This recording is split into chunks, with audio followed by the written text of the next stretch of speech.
America की भारत के मुकाबले पाकिस्तान को रियायत, पाकिस्तान के लिए 19% टैरिफ का ऐलान। व्हाइट हाउस ने मुख्तलिफ ममालिक के लिए टैरिफ की लिस्ट जारी कर दी। भारत पर 25, बांग्लादेश, श्रीलंका और ताइवान पर 20%, थाईलैंड पर 19 और बरतानिया पर 10% टैरिफ नाफिज। शाम पर 41, म्यांमार और लाओस पर 40% इजाफी टैक्स आयद। स्विट्जरलैंड पर 39%, इराक और सर्बिया पर 35% टैरिफ आज से लागू। जनूबी अफ्रीका, लीबिया, अल्जेरिया और बोस्निया पर 30% टैरिफ आयद। Israel, Venezuela, Afghanistan, Fiji, Japan समेत दीगर ममालिक पर 15 इजाफी टैरिफ आयद किया गया। कनाडा पर 25 से बढ़ाकर 35% कर दिया गया। सदर ट्रंप ने एग्जीक्यूटिव ऑर्डर जारी कर दिया।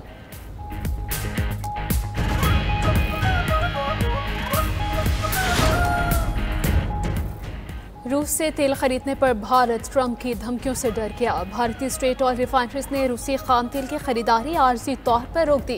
खबर एजेंसी के मुताबिक इंडियन ऑयल, भारत पेट्रोलियम और हिंदुस्तान पेट्रोलियम समेत तमाम बड़ी रिफाइनरीज ने रूसी खाम तेल नहीं खरीदा। इकदाम अमेरिकी सदर ट्रंप की रूस से तेल न खरीदने की वार्निंग के बाद उठाया गया। भारत दुनिया का तीसरा बड़ा तेल दरामद कुनिंदा और रूसी तेल का सबसे बड़ा खरीदार रहा है।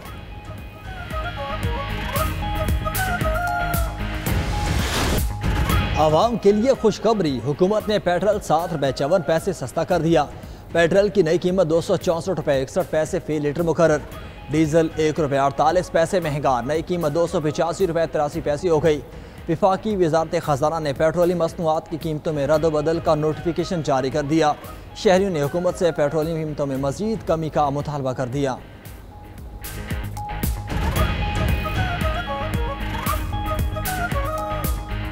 तेल बढ़ता है तो यकीन करें 15 रुपए बढ़ जाता है, अगर कम होता है तो 5-6 रुपए कम होता है। मजीद हम और चाहते हैं कि ये मजीद कम करें पेट्रोल, लोगों का रोजगार चल सके। पेट्रोल सस्ता नहीं हुआ, जब महंगा करते हैं महीने में 2 बार महंगा करते हैं, 3 बार करते हैं, महीने के बाद ये 2-4 रुपए सस्ता कर देते हैं। ये पेट्रोल ऐसे सस्ता नहीं होता। 7 रुपए पेट्रोल कम हुआ है, हुकूमत से गुजारिश है कुछ और कम करते।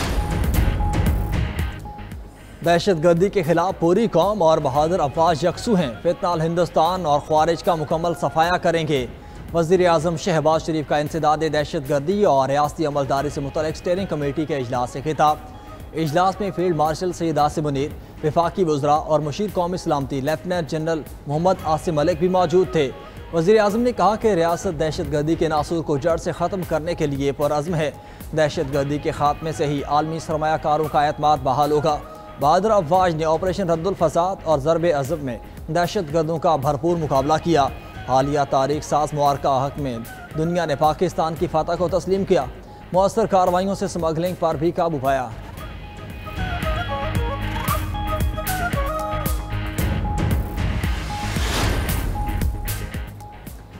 इस साल जश्न आज़ादी को मार्के हक की याद में मनाएंगे। पूरे 14 दिन शानदार तकरीबात होंगी।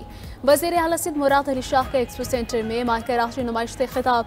मार्के हक जश्न आज़ादी का आज पहला केक काटा गया। पाक अफवाज ने भारत को जाहिलियत पर मुंह तोड़ जवाब दिया। अफवाज ने कौम का सर फख्र से बुलंद कर दिया। भारत अपनी शिकस्त को सदियों तक याद रखेगा। पाक फौज ने साबित किया कि मुल्क पर कोई आंच नहीं आने देगी। मैली आंख से देखने वालों को मुतहिद होकर जवाब देंगे। माजी में बदकिस्मती से कराची दहशतगर्दी का मरकज था, अब कराची के हालात बेहतर हैं। फैसलाबाद में सानिया 9 मई के 3 मुकदमात का फैसला। 196 मुलजिमात को सजाएं, 88 बरी। अपोजिशन लीडर कौमी असम्बली उमर अयूब और opposition leader senate Shibli Faraz को 10 साल कैद की सजा। सरबराह सुन्नी इत्तेहाद कौंसिल हामिद रजा और जरताज गुल को भी 10 साल कैद। शेख राशिद शफीक और कमल शोजबी सजा पाने वालों में शामिल। अदालत ने फवाद चौधरी, जैन कुरैशी और ख्याल कास्त्रो को तीनों मुकदमात में बरी कर दिया। सजा पाने वालों में 6 अरकान कौमी असम्बली, 3 MPAs, 1 सेनेटर शामिल। अरकान कौमी असम्बली राय हसन नवाज, अहमद चट्टा को भी 9 मई केस में सजा। पंजाब असम्बली में जुनेद अफजल शाही, राय मुर्तज़ा नवाज, अंसर इकबाल का नाम शामिल।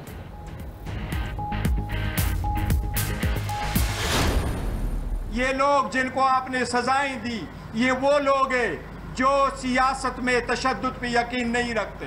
अदलिया से लोग मायूस हो रहे हैं, मायूसी ख़त्म हो रही है। अगर ईमानों से मायूस हो गए, सियासतदानों से मायूस हो गए, अदलिया से मायूस हो गए तो सिस्टम कोलैप्स कर जाएगा। इंशाल्लाह पाकिस्तान तहरीक इंसाफ आइंदा का लाहेअमल बहुत जल्द अनाउंस करेगी इंशाल्लाह।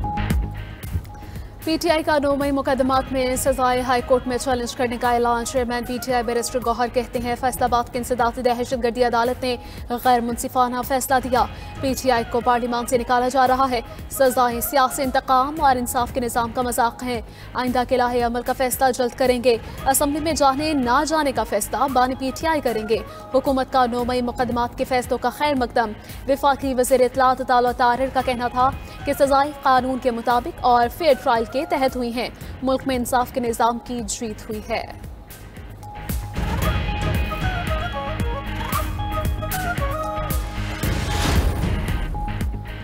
पीटीआई की 5 अगस्त को मीनार पाकिस्तान पर जलसे की इजाज़त की दरख्वास्त। Lahore high court registrar office ने दरख्वास्त एतराज़ लगाकर वापस कर दी।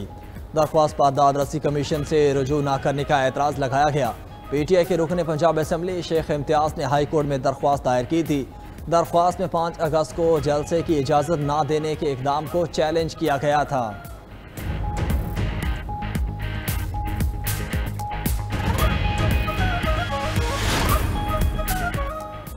बलूचिस्तान में गैरत के नाम पर खातून और मर्द कत्ल केस। मकतूला बानू बीबी की वालिदा गुल बीबी की जमानत के लिए दरखास्त दायर। कोयटा की इंसदादी दहशतगर्दी अदालत ने समाअत 5 अगस्त तक मुलतवी कर दी। गुल बीबी को पुलिस ने वीडियो बयान वायरल होने के बाद गिरफ्तार किया था।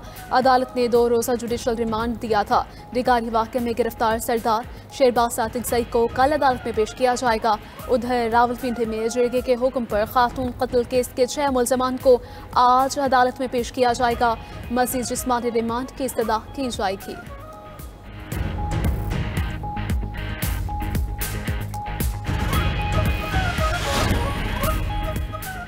जिला कसूर में गैर कानूनी हाउसिंग कॉलोनीज की भरमार। जिले पैदावार शदीद मुतासिर।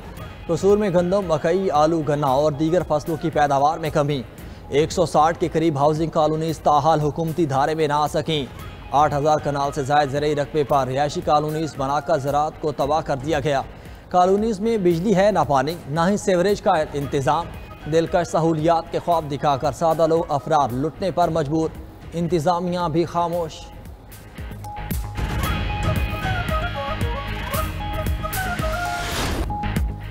पाकिस्तान ने वेस्ट इंडीज को पहले T20 में 14 रन से शिकस्त दे दी। 179 रन हदफ के ताक़ुब में टीम 164 रन बना सकी। जेसन होल्डर के 12 गेंदों पर 30 रन काम न आए। चार्ल्स और जेवल एंट्रियो के 35 रन भी आएगा। मोहम्मद नवाज की 3 और साइम अयूब की 2 विकेटें। पाकिस्तान ने पहले खेलते हुए 6 विकेट के नुकसान पर 178 रन बनाए। साइम अयूब ने 57 रन की इनिंग्स खेली। प्लेयर ऑफ द मैच करार पाए। कप्तान सलमान अली आगा टीम की कारकर्दगी से खुश। बोले बैटर्स ने अच्छी बैटिंग की। मिडिल ओवर में स्पिनर्स की विकेटें टर्निंग पॉइंट साबित हुई। मगरबी हवाओं का सिलसिला मुल्क के बालाई और वस्ती इलाकों पर मौजूद। पंजाब के मुख्तलिफ इलाकों में बादल बरस पड़े।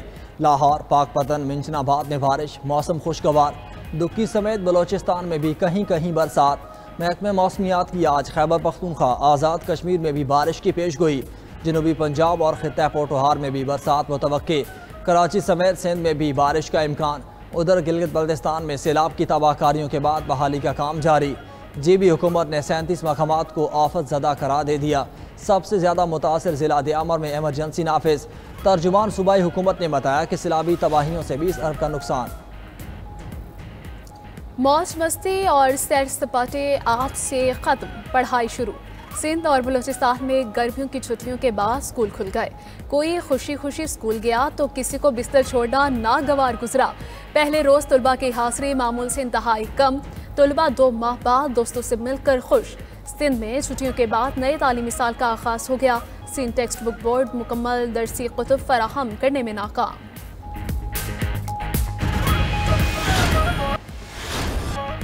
मुबारक हक जश्न आज़ादी की तकरीबात का आगाज़ हो गया।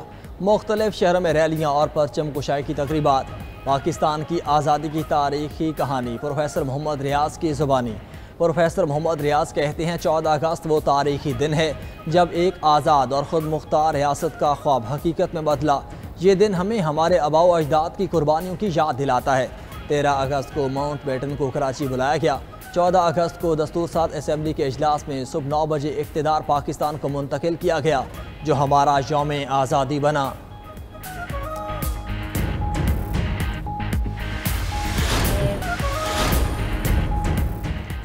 वज़ीर-ए-आला पंजाब मरीम नवाज की चीन की पीपल्स लिबरेशन आर्मी के यौम तासीस पर मुबारकबाद। चीनी मुसल्लह अफवाज का कौमी और आलमी अमन के लिए किरदार काबिल तहसीन करार कहा।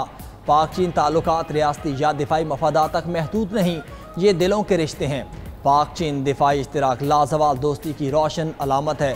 पीपल्स लिबरेशन आर्मी की पेशा वराना महारत और कौमी खिदमत का जज्बा मिसाली है।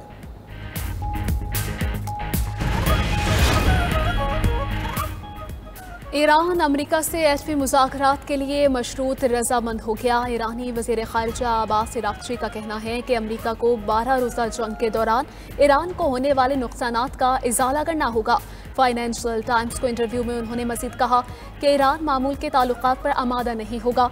अमरीका को बताना होगा कि उसने मुज़ाकरात के दौरान हमला क्यों किया और इन्हें यकीन दिलाना होगा कि वो दोबारा ऐसा नहीं करेगा।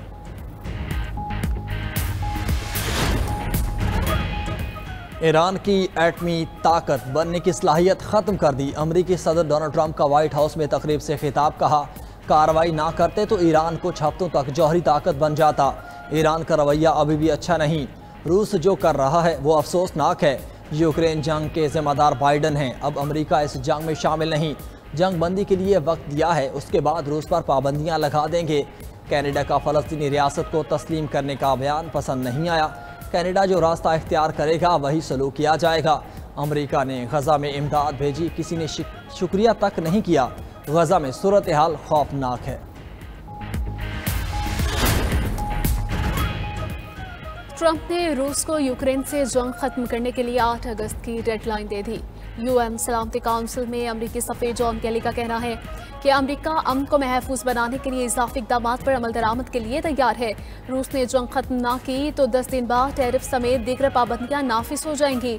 रूसी नायब सफ़ीर दमतरी पोलियानस्की ने कहा कि यूक्रेन से इस्तांबुल में मुज़ाकरात जारी रखना चाहते हैं, मगरबी दबाव कबूल नहीं करेंगे। उधर रूस के यूक्रेनी दारुल हुकूमत कीव पर हमले, हलाकतों की तादाद 16 हो गई, 130 अफराद जख्मी।